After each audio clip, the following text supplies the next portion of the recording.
everybody, and welcome to another episode of We Watch Shudder. I am your host, Michelle, and who's here with me? It's JD! JD, it's always JD. Yay! Welcome to Spooktober. If this is your first time joining us, welcome. Grab a seat. We'll be here for a while. Get settled. Wait, do you think they weren't already sitting down? I was about to say maybe we're exercising and listening to this, Okay, but fair. I don't think our demographic would be like the heavily working out at Wait, the type based on us. Michelle, You did and you I just hate the gym. did you just suggest that the kind of people who obsessively watch every horror movie released on a particular streaming service might not be terribly interested in the gym? I drink What a only leap! protein What a shakes, leap! and I build my muscles to maximum reps. Anyway, Health is important, guys. Physical It fitness is important. I got into jogging with COVID, and I hate it. Oh, Anyway, God. yeah. Anyway.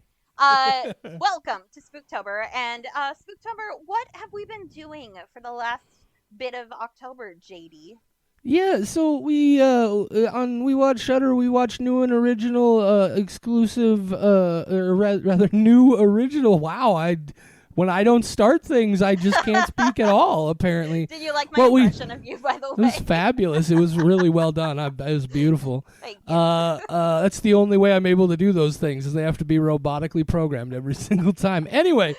No, we watch new, original, and exclusive releases from Shudder starting back in March of this year. But for October, since you and I do the whole 31 Days of Halloween movie thing pretty much every year, we decided we would also do that as a podcast thing for our fans and do one new episode every day in October, going back and looking at previous original and exclusive Shudder movies that came out before we started the show. Awesome. And what is today's movie?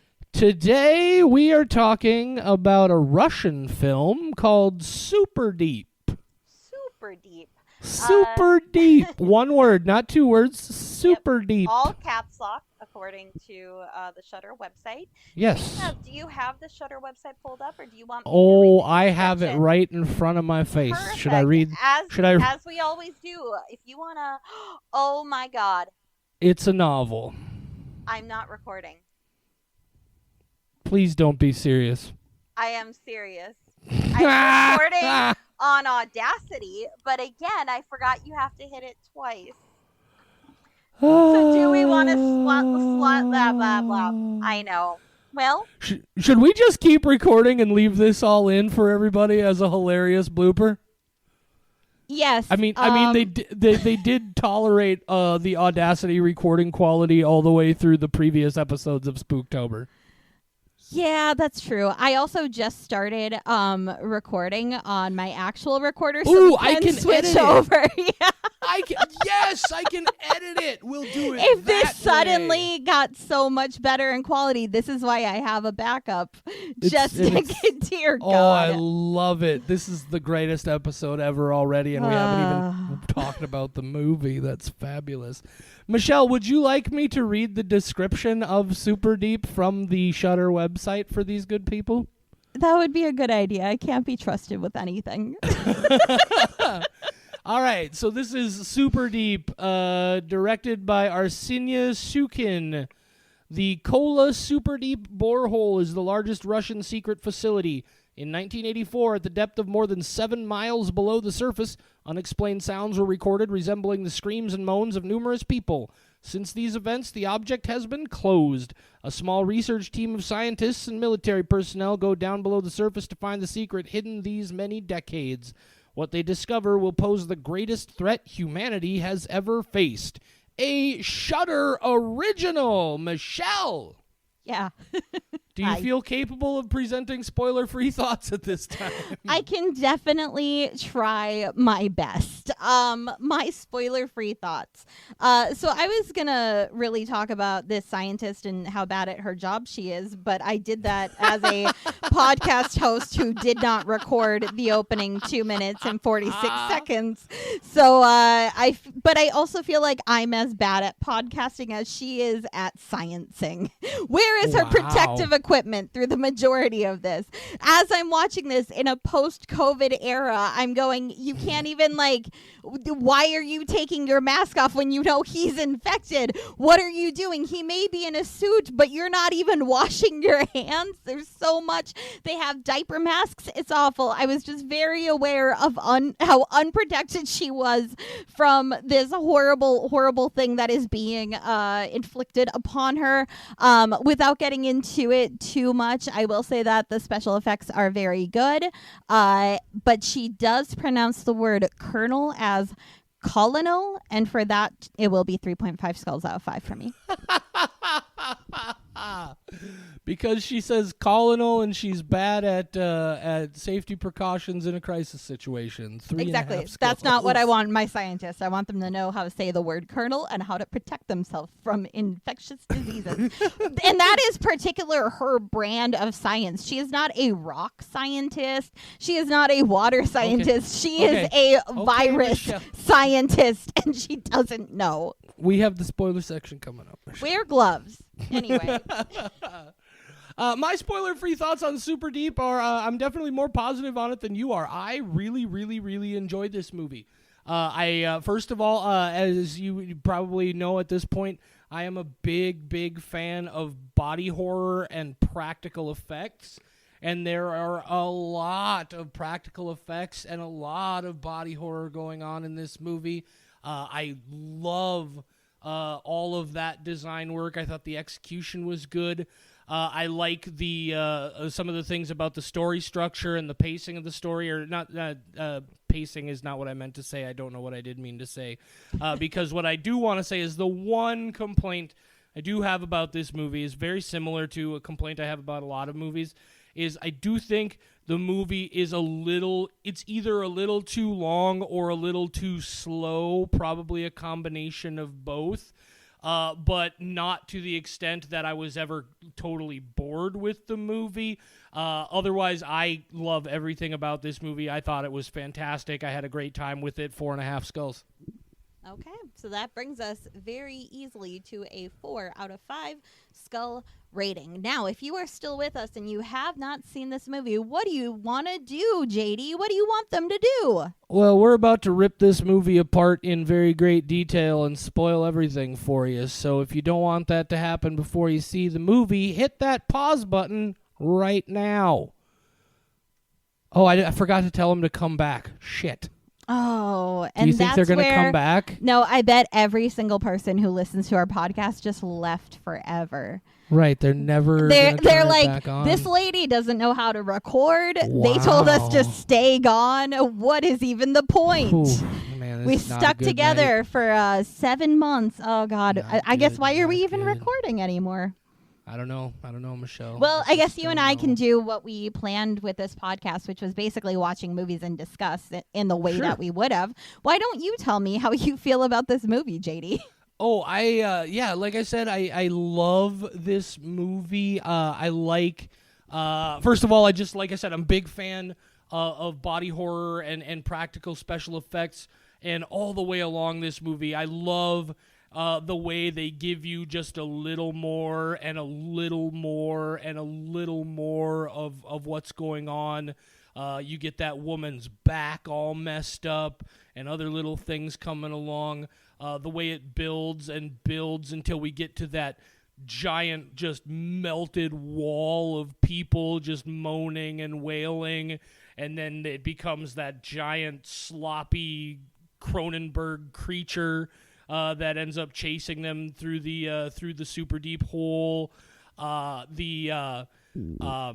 Ultimately, I think plays back into what I think is the very best effect out of all the effects is when they come back to the fella who, God bless me, I can't remember the character's name, but that soldier who is in the elevator? in the elevator, who is just then covered with this growing fungus, and the design of his face, the way it's all just kind of eaten away except for his lower jaw, and he's still able to talk and communicate. I thought that was so fucking cool. Like, that one thing in the elevator, that soldier in the elevator, is one of my favorite practical body horror effects of all time. I thought it was so awesome. He, like, speaks, and the fungus spores come out of his mouth like a gas cloud. I thought that was brilliant. The way the story plays, I thought was cool. It's a real old school, like, descent into hell and then ascending back out. You know, that very classic structure of the further down you get, the worse things go, and then you got to get back out. The overall design and concept of when they finally get into that chamber and this fucking heat, this fungus is everywhere. Like, it's like that chamber is huge and there is so much of it, and you understand immediately, like, the gravity of what they're dealing with here. I was so caught up in how cool I thought so many of the ideas were, how unique so many of the ideas were, that because this is all sort of inspired by real things. They talk about cordyceps fungus in the movie. It's all kind of based around an exaggeration of those ideas, and the way it sort of parallels or circles back around to the explosion of a person right outside the mine to try and prevent newcomers from going in. I really liked that. I was so caught up in the execution and the ideas and everything at play here that the lack, and I did make note of the lack of scientific rigor going on here, but I wasn't terribly bothered by it. I feel like in a lot of those scenarios, this is a crazy madcap crisis situation where you might not have your best judgment at play or whatnot. Ultimately, what it comes down to, I was just so caught up in everything else that was happening that I didn't care. And I know that's a lot, and I rambled here, but yeah, I really, really do love this movie. Again, the only thing I dislike about it is I feel like it could have been about 20 minutes shorter and accomplished what it did. There were a few moments, especially in the first hour of a 2-hour movie, where I thought it dragged its feet. But other than that, I think it's an almost perfect movie. So, when I watched this movie for the first time, I know that this was at the point where I was watching everything that came out on Shudder within a week of it releasing, Sure. which is why I've seen basically every original and exclusive already. This was on my list, and I very distinctly remember the beginning all the way up to the elevator, and I remember that whole part and how cool it was. I had a complete empty void in my memory of anything after that point, and I don't understand it, and it's very weird. This movie, when I went to start it last night, the only way I know that I have fully seen this movie and did not just stop and forget is that I accidentally hit continue instead of restart, and when it started, it was at the credits. So then I went, oh, my bad. So then I restarted it, and I have no idea, like, did I just block it out because I was so grossed out, or what happened? Because that back, oh my god, that back is like, oh yeah, the trigger of like so many like too gross for me things where I had to look away, and that is about where my memory drops off, and I might have just blocked this movie out entirely. It is very, very gross, but I wound up staying up way too late for that same reason, because I planned on just starting it, getting partway through it, finishing it the next day because I knew I'd seen it, and I wound up staying up till 3 a.m. I do have to ask, without getting too spoiler, in case anybody did actually come back to listen to this part. Are you familiar with Oat Studio on YouTube? No. Okay.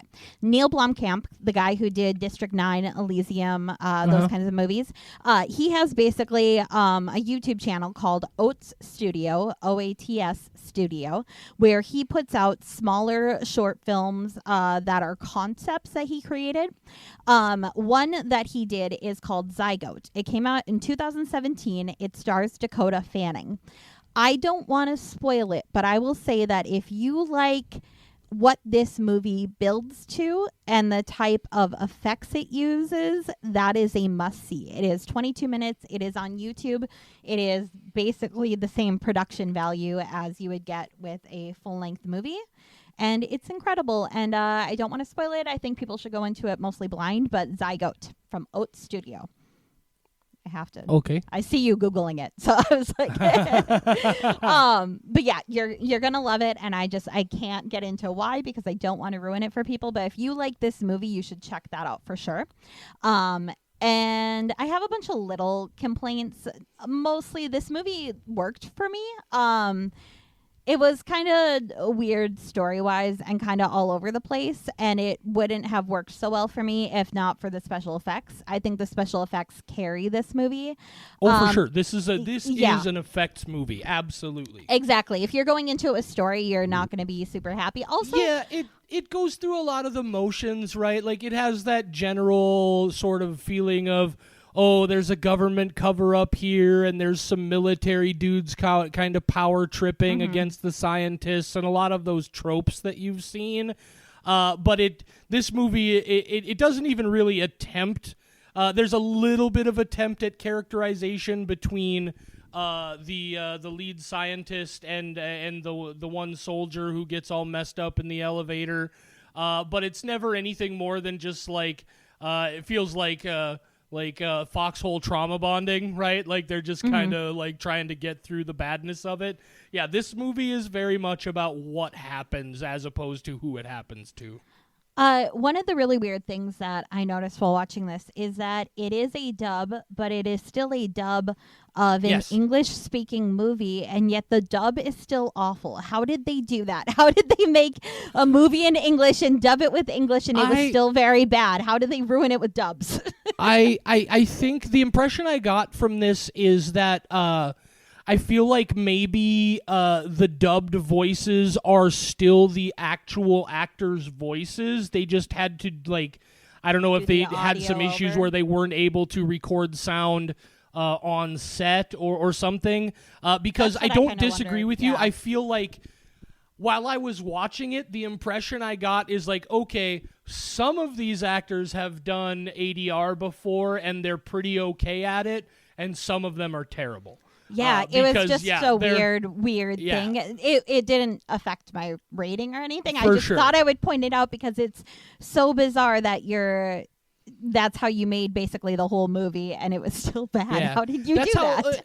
That's how a lot of like old Italian giallo movies got made, or like Argento was famous for bringing people in, like in Suspiria there are like 5 different actual languages spoken during the production of the movie, and then they just dub the whole thing. They just let the actors speak their native language and come in and dub it.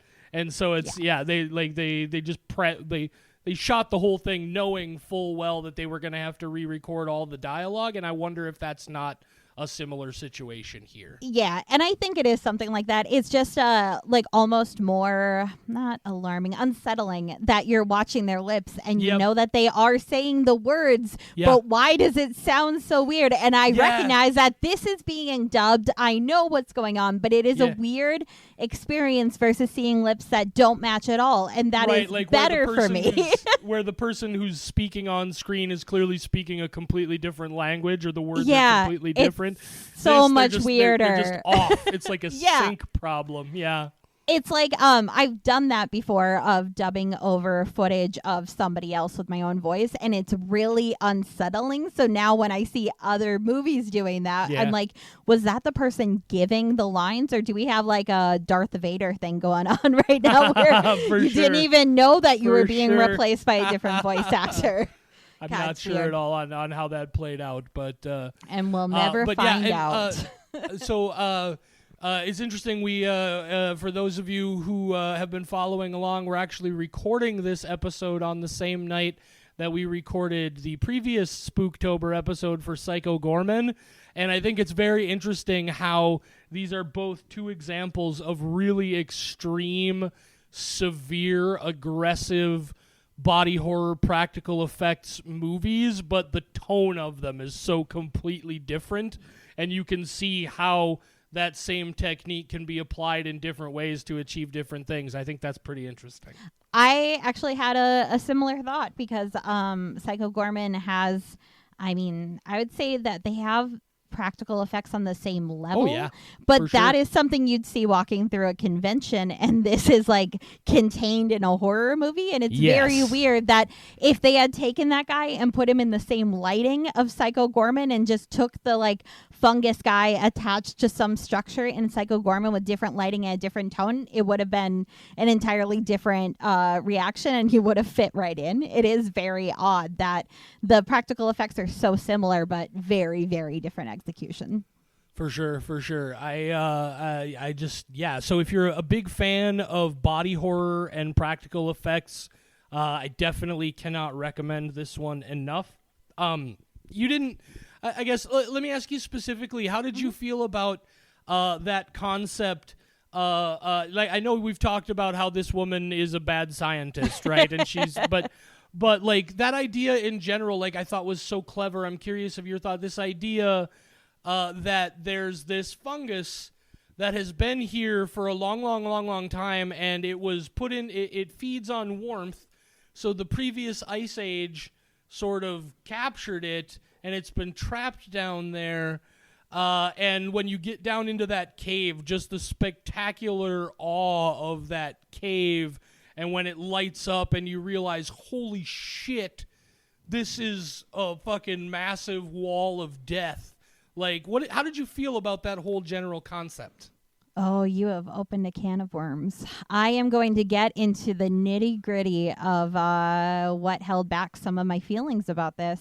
Okay. I would have liked this a lot more if it had been purely man versus fungus.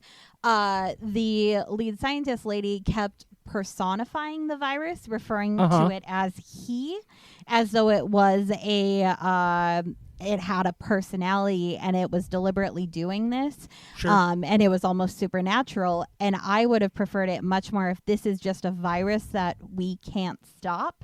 So I did find the concept overall really interesting, but the fact that they almost made it more supernatural than just this is nature just running its course. Sure. I would have found that much more entertaining. That was, I did overall obviously enjoy this movie, but that was one of the things that this idea of a fungi being trapped in the middle of the earth is much more interesting to me than a supernatural element of it is deliberately trying to take over the earth. Instead, it's just, no, this is what fungus does. It attracts, it tries to grow more, but I felt like they tried to personify it and use, pronouns for it and talk about what it wanted, when instead it should have just been, no, this is a plant doing what plants do. No, sure, and I totally understand where you're coming from there. I guess I kind of took that in my own viewing of it. My read on that was more that, like, not that the movie wanted us to believe that, but that it was something that this character was thinking and experiencing in that moment, which I think might also contribute to your overall theory that maybe the one shortcoming we can conclude, at least on this particular character, is she is a pretty terrible scientist. Yeah, that's why it bothered me, because I was like, you're a scientist. This fungus is not a human being. What are you doing? It was just that in a lot of this movie, and I just wanted it to be Michelle, human versus science. I think you need to be a little bit more open-minded in your theorizing how you might react in a situation where a crazy fungus was turning people into zombie people who could resist hundreds of degrees of heat. And you might think something wild is going on, too, even with all your education. You're being hypocritical right now, because we just watched a shark movie a couple weeks back where we determined that the way to not get eaten by a shark is to not go in the water. The way to not get killed by a fungus is not to go down into the middle of the earth in Russia. Don't take an elevator super far down into the earth. This is also an avoidable situation. I would not find myself in her. Here's they didn't know the fungus was there until they already went down the elevator, Michelle. Yeah, the problem is going down an elevator that far. Would you ever trust anybody being like, we're going to take this giant ass elevator? We're going to go down 7 into miles the earth? down into the core of the earth, where just walking outside puts a incredible pressure on you and the temperature in the atmosphere is like 250 degrees and it'll probably melt your face off? Yeah. No, I would Yeah, never I would- find myself in that situation. I would absolutely do that. Are you kidding? Wait, would you really? You're afraid of a lot of things, and you would take an elevator into the earth? Yes. Yes, Oh I my would God, take an no. elevator into the earth. I would trust structural engineering, yes. Well, here's what I wouldn't do. I wouldn't just, like, let somebody descend me down into a giant cavern on a rope. But if you've constructed a facility and, like, engineered everything down that far in, yes, absolutely, I would go down there. I'm shocked. I would never do that. I don't even trust elevators taking me like 3 stories up. I don't like them. I hate elevators. But the elevator's not going up, Michelle. It's going down. Oh, but so I'm not going to ever come up out of the earth, and that's not also alarming. I'm going to have to come up at some point, theoretically. I don't want to just live down there. Why I bet not? they don't even have the internet, or at least not high-speed internet, where they could watch all the Shudder exclusives and originals every Thursday. But you know what they do have is a giant fungus Fungus. cave where you can be turned into a cordyceps zombie, and Oh, yeah. everything will be great. That big molten blob of people seem to really love that being their fate. They definitely were not hollering out in pain. Those were woohoos of joy. Just They were. best time of my life. Woo, Right I on, can't wait right until the on. rest of the world is like this. Join us. This might have been better off if I heard. just I don't know. forgotten I don't know what to movie record. you watched, but that's what I heard for sure. Well, I guess if you want to go into the middle of the earth and get taken over by fungus, that is your prerogative. Yeah, I it's like will not do that. it's ever. like you're letting the planet give you a really really big planet hug. Just thinking of that is making me itchy. That just is All right. awful. Ugh. So guys, make sure you check us out. Well, that oh, was they super came back. deep. They came back. I assume they came back. I'm gonna talk Whoa. like they did anyway. That Cool. was super deep. Hi. Make sure you check us out on all the social medias. We're on Facebook, Instagram, TikTok, and Twitter. Just at We Watch Shudder on all of those. Will find us.